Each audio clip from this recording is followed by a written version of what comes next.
I spend my working life with quite senior folks who are wanting to become better leaders and who are ambitious for their businesses to build a certain culture that supports what they're doing.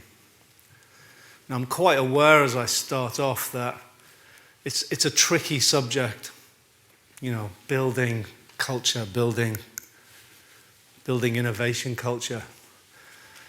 It's tricky, I think, for a couple of reasons. One, the whole area of culture is quite hard to get your hands around. I mean, what does that actually mean? You know, it's not like a piece of technology or a product. It's not like, you know, let's have a conversation about this and how we can make that better. You know, a couple of buttons here, what's its functionality, what can it do? We can have a fairly easy, linear conversation about making that better. Culture's a little bit more tricky, isn't it? And for some, it's a bit big. I mean, like, what do I do around it? I mean, when I look at it, when I look at my culture, it seems like almost anything could go into that.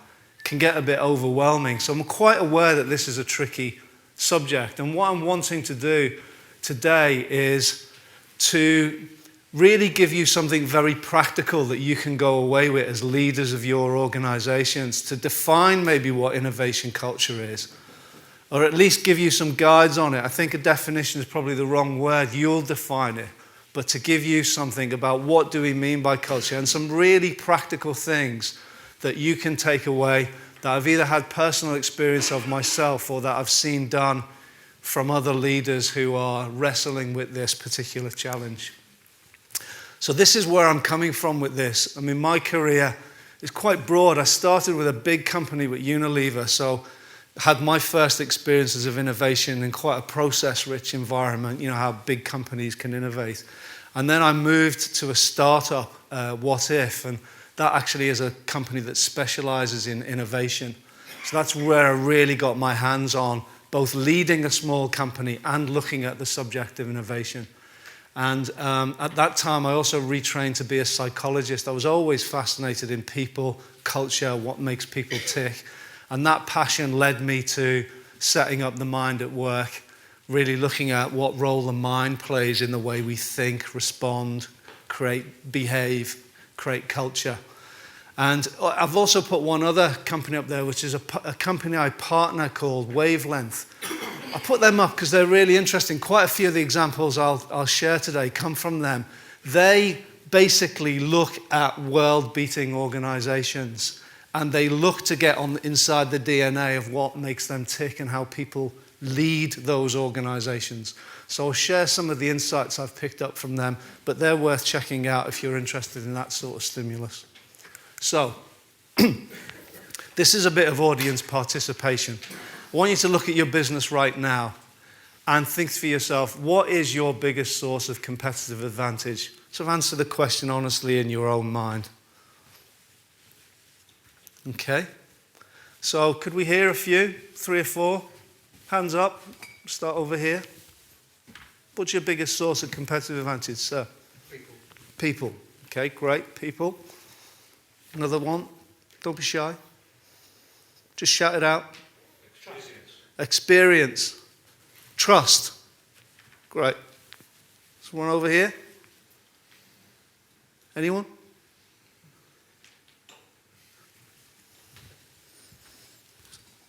It looks like it's an easy question, but what about over here? Expertise. Expertise, trust, people. Say again, sorry? The right people. The right people, okay, so a little bit more defined, not just people, but the right ones.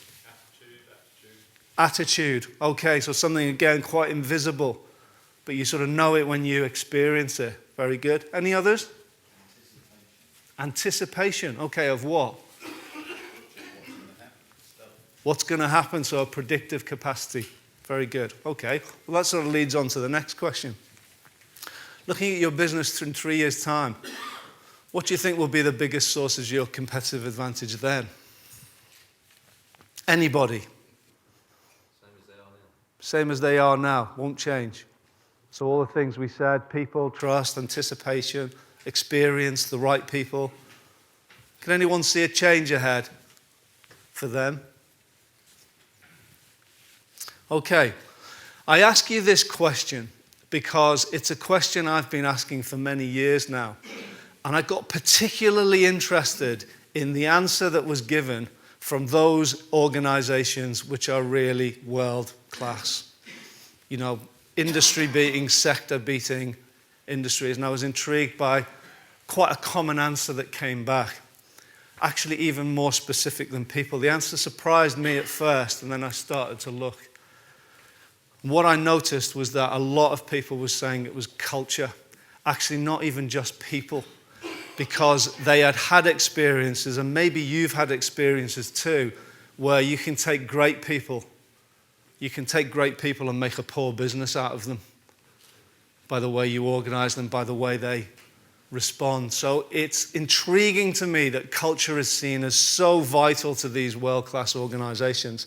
Now, I've given quite a lot of thought to a definition of that because I think it's important. A lot of time is wasted on culture because you can't quite agree what you're talking about. So for me, culture is an unwritten code. It's often created by leadership.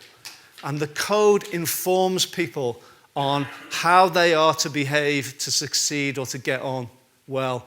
And that expectation creates a certain atmosphere in an organization. That's the best definition I've come across of culture, sort of expectation of what it takes. Now, it's pervasive. When you all arrived here, as human beings, you will be looking for, what do I need to do to fit in here or succeed? It's an automatic thing. When people come into an organization, they're the same.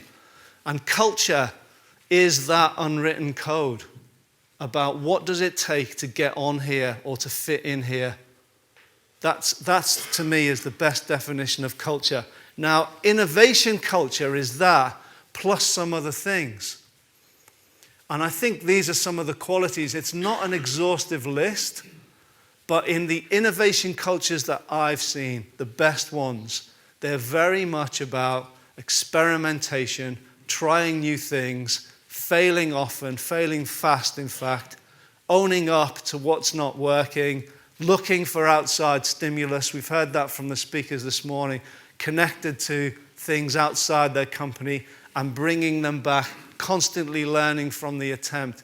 This seems to me to be the most striking characteristic of an innovation culture. It's where the people expect to be doing this.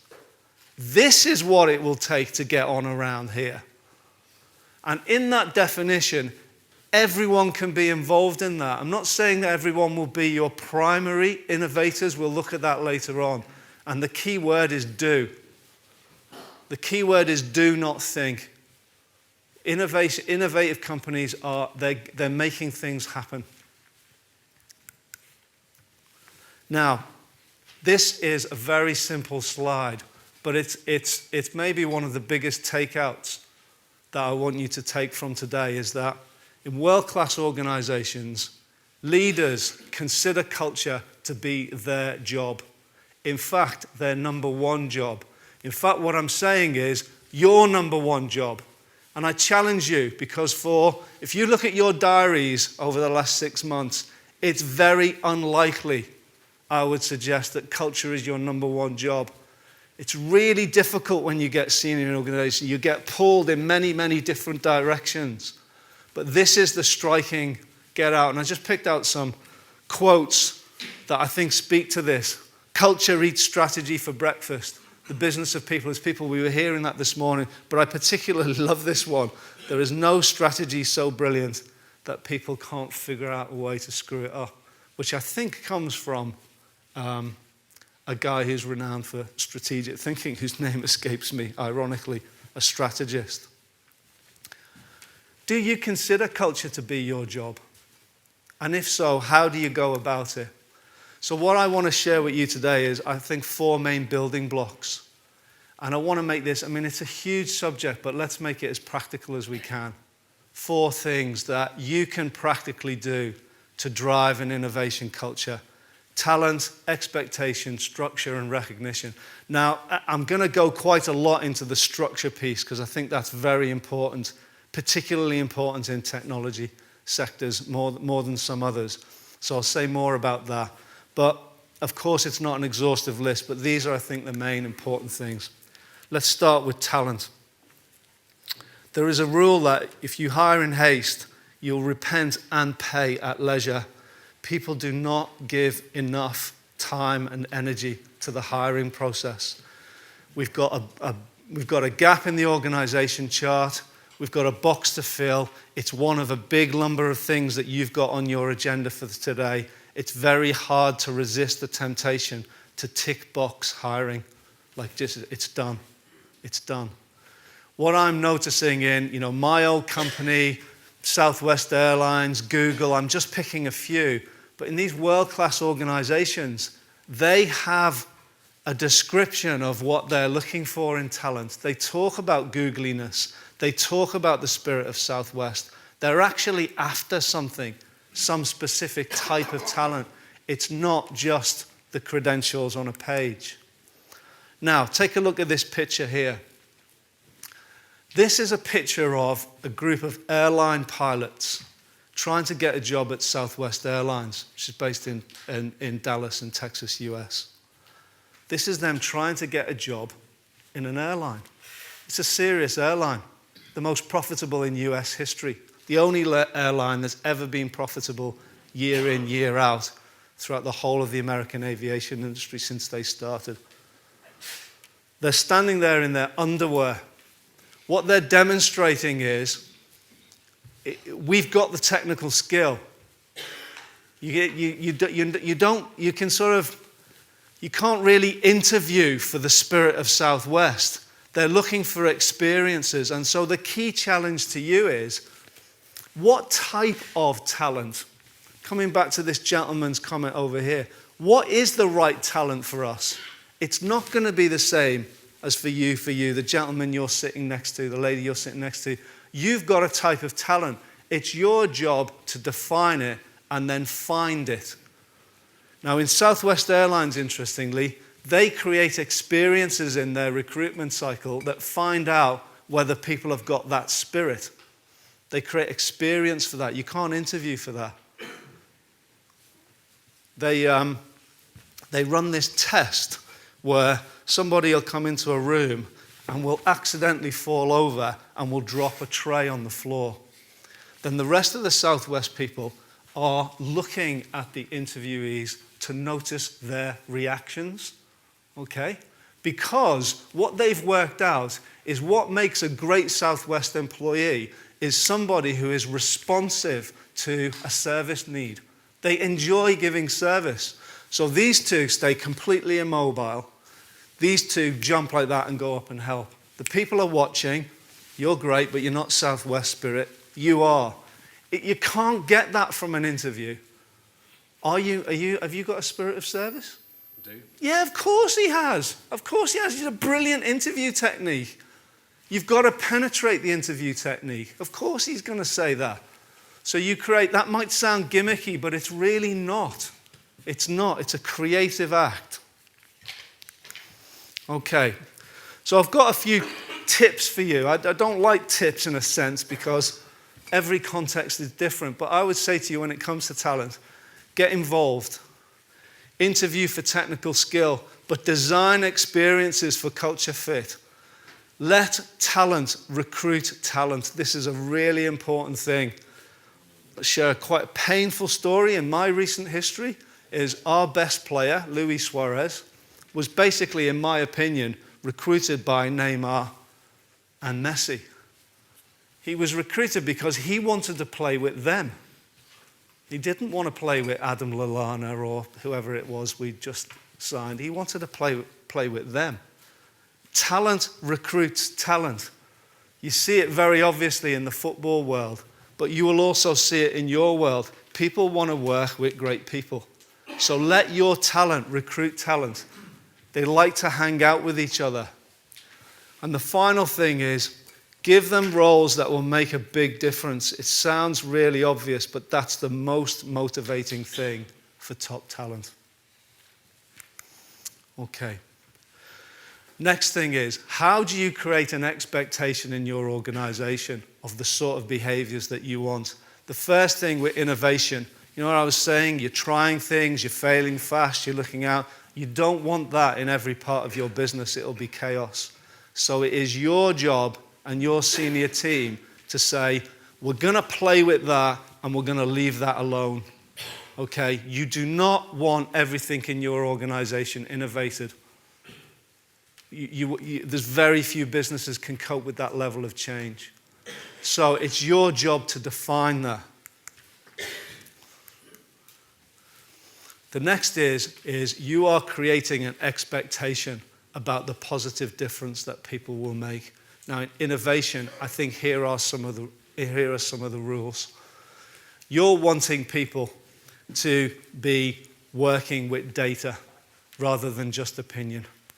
Data in technology and in innovation beats opinion. Doing beats talking. Simple, as the BT guy was talking about, beats complex. Now beats later, commitment beats committees, and fast failure beats slow perfection. This is something that the big organizations are learning fast. They're all frightened of being Ubered and Airbnb'd. Uber must be one of the most frequently used words in industry right now because people are terrified. The big businesses are actually scared of you, I would suggest. They're scared of being Ubered by you. If you follow that manifesto, they've got more right to be scared because they find it harder to do that than you can. The final thing I will say about expectation is don't leave it to one of your colleagues in the business to set the expectation for someone you've just paid a lot of money finding. Make that a very conscious act. Otherwise, the person you've just got brought in will get inducted by somebody you don't know in the cafe. Okay, the top organizations. I was at Container Store in the US a couple of years ago. The CEO was personally inducting people in the values and the expectations of the organization and made sure it happened within 2 weeks of them getting there. No matter, he would change everything to get there, to set that first level of expectation. Okay. This is the main thing I want to talk about. I've talked about talent. I've talked about setting expectation. I'm inviting you to think about that in a very, very conscious way. Now, the final thing is, how do you structure for innovation? It's a very important question. It's a bit like saying, what is your attitude to innovation inside your company? I encourage you to take quite a bold attitude where you say, we are going to go for a certain way of innovating. And I'm going to share with you some different models from different industries. Just let them sort of hit you and see which ones, okay, that's a fit for me. So I'm going to start with a beer company. It's a big US beer company, and they decided, when they looked at innovation, they said, of all the functions we do, the key axis for innovation in beer is the brewers who make it and the marketers who brand it. And that's the key.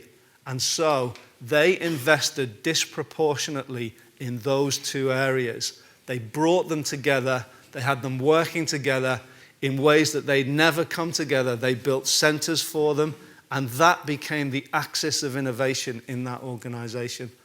What is yours? What is your axis that you could really focus on? Or maybe it's this. Maybe you or some few people in your team are what I would call brilliant idea entrepreneurs. You get a lot of small businesses where you have this. If that's you, the way you go at innovation is different. You structure around the brilliance. And unashamed, this has got downsides to it, but it's got massive upsides. If it's you, you structure it that way. You get people around you who complement your lack of skill, or the person that you have in mind who's really the driving force of innovation in your company. Now, this is very unfashionable to say this at the minute. We're a lot into the democratization of innovation, but for some businesses, and it might be yours, structuring yourself around somebody's brilliance is perfectly fine way of doing it. Okay. The next one. I mean, this was mastered by the Japanese post-war, called Kaizen. The spirit of it is that the innovation doesn't get driven by few big ideas, but by lots of small things changed over time. I'm noticing, I mean, let's just pick a car example. Tesla are doing this now. How many people here have been or done some research on Tesla or stuck their nose into Tesla? Quite a few of you. Those of you who haven't, do. I mean, it's an extraordinary organization. I mean, talk about in the last presentation we heard, you know, if you're not launching something quarterly, you're behind the cycle. I mean, they're launching things daily. A Tesla vehicle is basically a piece of IT technology. It's an app on wheels. It's an app on wheels that they're updating. They say, when you buy a Tesla, they say, that's the best car we've ever built and also the worst. By the time it's delivered to you, it'll have things in it that you don't even know about. I mean, they're updating it on the go.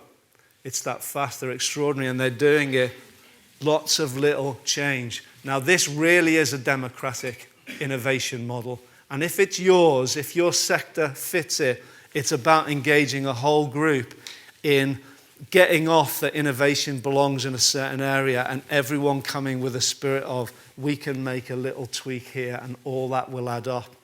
So this is a democratic model. We've heard a lot about this, so I won't go, but crowdsourcing innovation, I think it was one of the themes from this morning is don't be doing your innovation on your own. Now here are two very different examples. To you, it might look that John Lewis is reaching out and partnering with small, fast technology companies like yourselves. To them, it's their version of crowdsourcing. They are getting different brains involved in their innovation process. It's an outreach for them. Lego are doing it a slightly different way. They're doing two things, I think. First of all, they're rapidly prototyping with their consumers. So what they're doing is they're saying, rather than a global launch of this new Star Wars Lego product, we're going to test it in this region of China, and we're going to see how it works. And that is the prototyping spirit that I was talking about on a previous slide. Test it, test it, test it, not words, words, words. And that's what Lego is using crowdsourcing for. So they know by the time things go to a global rollout, they know what they've got because data beats opinion and testing it beats hypotheses. And they've done it now and they've got the results and then they build from there. That's what the Lego crowdsourcing model is, as well as, by the way, they're also using kids to develop their next line of products. They hold a competition, it's very structured. 2 of their last 5 biggest innovations came from the street. They came from people creating ideas that were then put around in social media. They already had a following before they launched. They knew the product was going to work because it had a social media presence before they'd even built the thing. It's smart. Okay, I don't know what you covered about Airbnb. I was astonished by these figures. I was in Silicon Valley recently, and the quote from Andreessen Horowitz, which is the big VC supplier out there, was that software is eating business models. It's eating them. You just look at the difference there between Airbnb and Intercontinental. Software has eaten Intercontinental's business model. Now, there's lots to say about Airbnb and the rest of it. The thing I think is interesting about this is it's a business model innovation. And what it's doing is it's taking advantage of unused inventory. I just think this is that both Uber and Airbnb are basically monetizing unused inventory. I can't think that they're the last markets that have got unused inventory in them. So perhaps that's your route. Okay, next structural route you could take is innovation through planned collision of differences. So let me take SRI, Stanford Research Institute, which business model is basically about taking technologies and spinning out. And how they do it is by something they call a watering hole, which is a structured meeting that happens inside SRI where you get technologists, anthropologists, psychologists, end users, children, kids, mums. You get them in a mix that they call the watering hole, and they have a structured innovation process that then collides them usefully together. Is that your approach? Is that how you drive innovation inside your company? Bang & Olufsen do the same. My old company, Unilever, they drive innovation through a process that everybody understands. Insight. What is our insight about the consumer? Which goes back to what Pete was saying this morning about customer-centric. What's your insight about consumer behavior? Now we've got the insight about what their need is, what ideas drive that. And then, what's our prototyping culture that drives the action? That's, in a nutshell, that's Unilever's innovation model. And they drive that through the whole organization so that people know where they are in different that part of the cycle. Is that how you're going to do it? Okay. So they're the different ideas that I want to talk to you about structure. I don't think it's a one bullet thing. I don't think there is a best way of structuring for innovation. I think it's about you saying, which of these common ones fit my organization? Okay. Final thing, I want to talk about recognition. There was a Mori survey done a couple of years ago that said the most important motivating factor for people in a culture is the level to which they're recognized. And I do think this is something which is changing quite dramatically about how we recognize people for doing a great job. It doesn't cost any money. It's not necessarily about reward or money. It's about, are people feeling well seen and recognized? Now, one of the things that I think is changing in leadership at the minute is a really obvious point, but is that the leadership style is starting to reflect the millennials who are more transparent in their way of communicating. So when I started at Unilever, you got to see the senior managers hardly ever. You got to see the level below it a bit. Nowadays, you take companies like LinkedIn and Google, they're seeing their CEO for 6 hours a week. I mean, that might sound really obvious, but to me, that's quite a shock. That's really different.